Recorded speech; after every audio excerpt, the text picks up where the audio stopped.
back at TNT, and we have an exciting new video for you today. We are going to be talking all things shipping.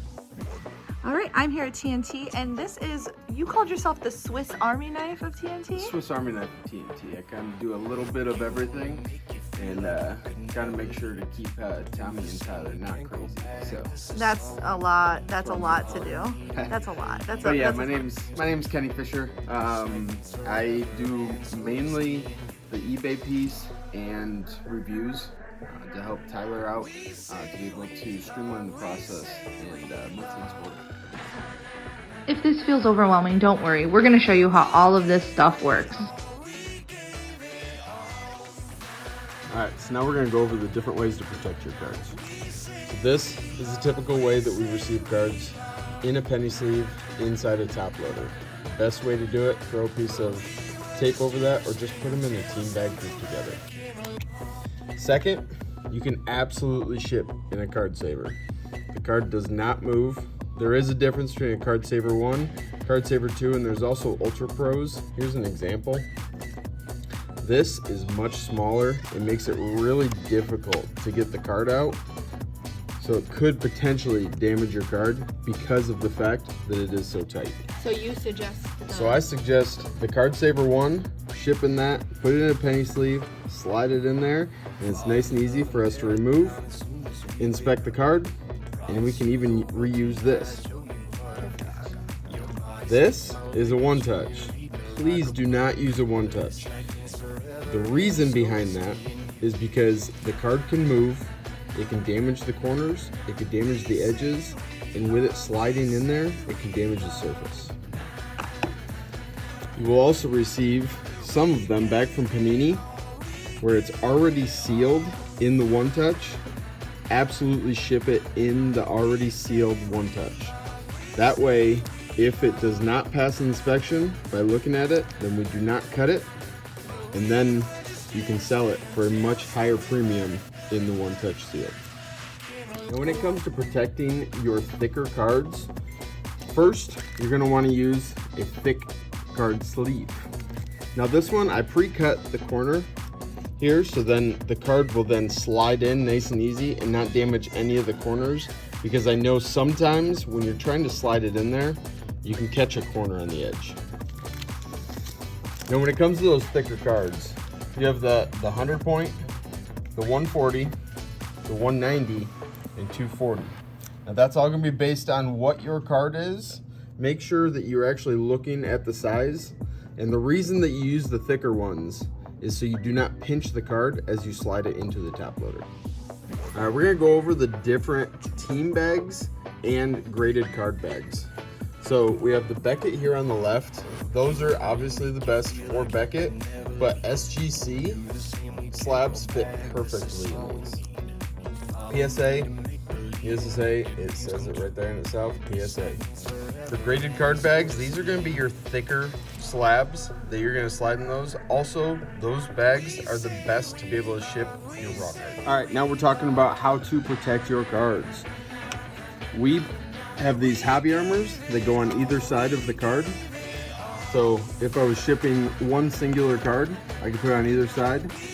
Painter's tape on all four sides to protect the card and keep it nice and tight.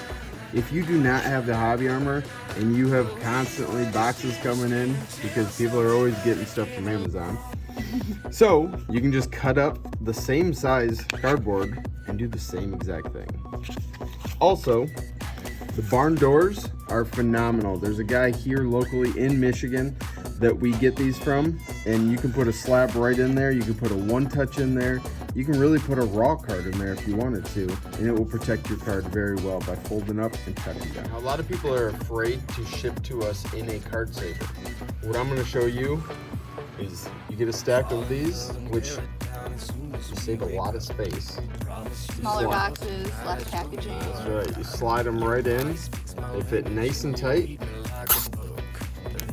Peel it off, put it right on, and now that's basically indestructible. And what you're also put them on either side, throw a rubber band around them, painter's tape around them, and it'll basically, you can't do anything to it. You're gonna save space, you're gonna save time, and at the end of the day, You're gonna make your life easier. Save a little money too, because it's less weight for shipping and packaging. Now a lot of people like to ship in a bubble mailer. So what I suggest to make it protect your card the best is you can ship it in the bubble mailer, but put it inside a box. We get these from Uline, and they are phenomenal to be able to fit 5, 6, 10 cards if they're raw right in this box, and then you can slide it right inside this. We'll show you how to do that. Now what we do here is we repurpose as many boxes as we can. With PSA, their boxes are the best for slabs because they fit nice and tight in there. They have these boxes, and then PSA also has these longer boxes. So if you're shipping multiple slabs, let's say 25 to 30, you can use these boxes and it'll protect it nicely. And then SGC ships them in these, where a Beckett or an SGC slab fits phenomenal in there. Also, you can fit a ton of raw cards in there too.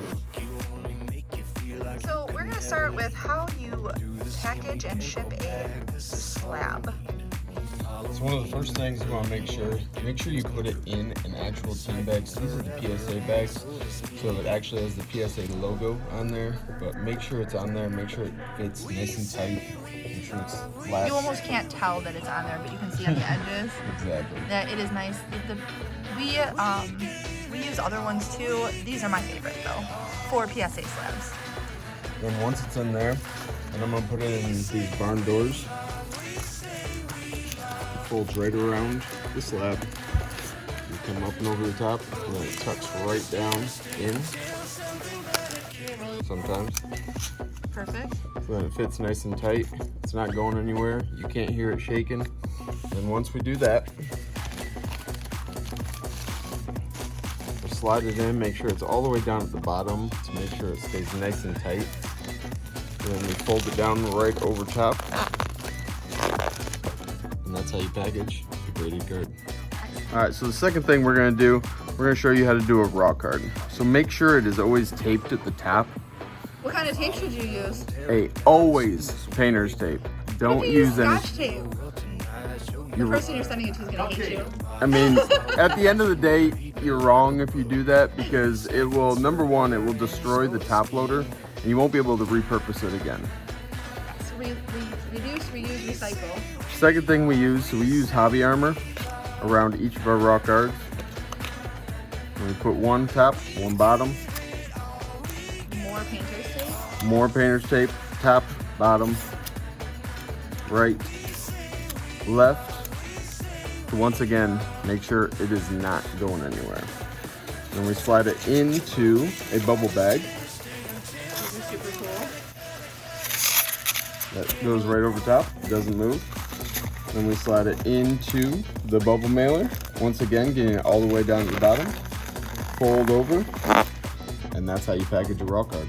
Now for any card that's over $250, we make sure that we're gonna put it into a small box before we put it into the bubble mailer. So we'll take the barn door, once again, wrap around, tuck right in. We'll put this guy in here, put a little bubble bag in there so it stays nice and tight. So the object of all of this, if you guys aren't picking up on that, is you want the card inside the packaging to not move at all. The least amount of movement inside of the package, the better for the safety of the card. Once I do this, to ensure, I take a piece of painter's tape and put it right over there so then it stays nice and tight. And then we're gonna slide it into the bubble mailer, wiggling all the way down. Do a little wiggle. That's right.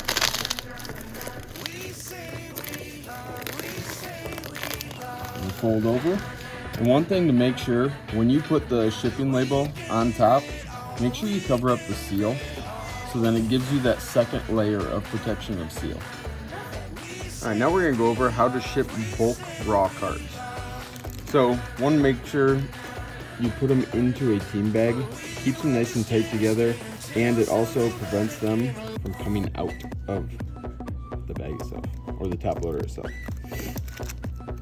Then we're gonna put them in here, and then with all this dead space, we're gonna take bubble, fold it up nice and tight, come up and over the top. And it really comes down to, when it comes to your box, it all depends on how many cards you're sending. And throw a nice piece of tape over there, make sure it stays tight. Perfect.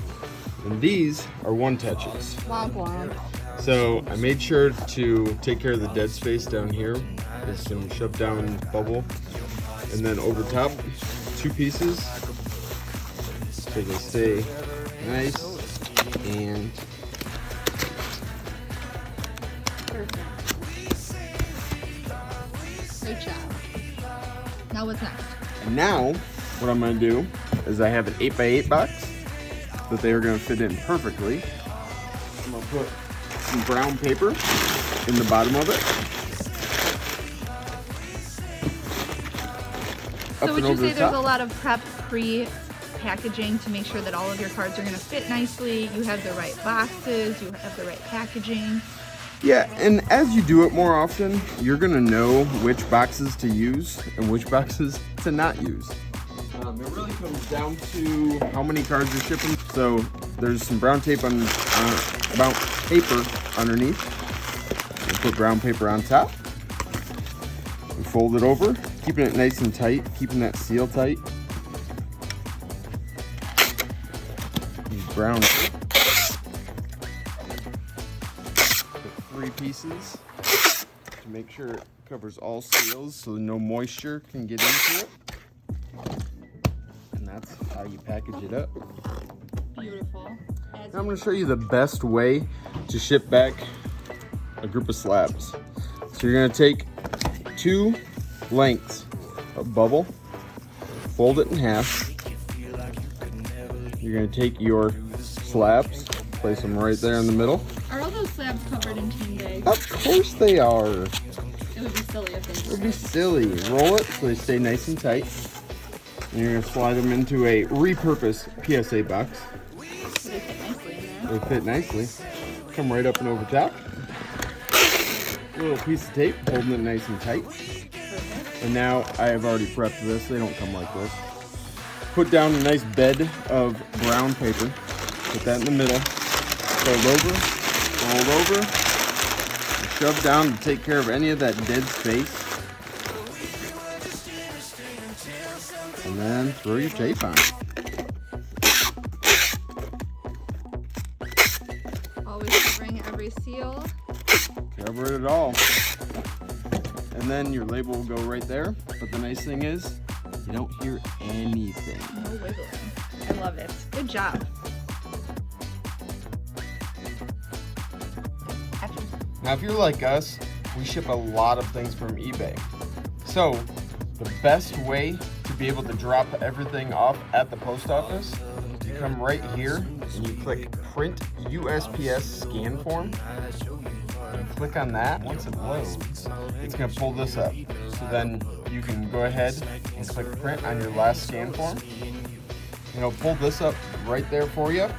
So then it'll show how many first class, or if you had priority or whatnot, and then they can just scan the form just like that. They hit that scan, and it does all of them all in one.